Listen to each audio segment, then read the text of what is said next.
முதல்ல முட்டையை அவிச்சு இதுமாதிரி கட் பண்ணி வச்சுக்கணும். பாதி கட் பண்ணி வச்சு அதில் என்ன மிளகுத்தூள் போடணும், மிளகாத்தூள் போடணும், போட்டு அப்படியே ஃப்ரை பண்ணி விட்டுணும். அதுக்கப்புறம் பிரெட்டை வாங்கி இந்த ஓரத்தில் இருக்கிற பீஸ் எல்லாம் கட் பண்ணி எடுத்துட்டு அதை அந்த ஓரத்தில் இருந்ததுன்னா வந்து இது மாதிரி அரைச்சி எடுக்கணும்.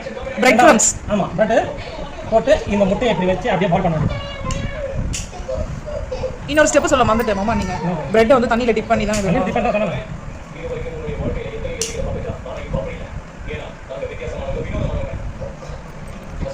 முட்டை போட்டு தண்ணி சேமியாக இருக்கும்.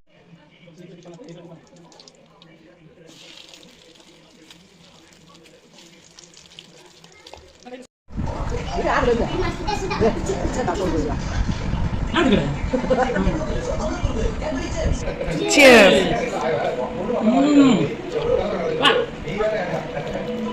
Yummy. எப்படியா இருக்கு? Yummy.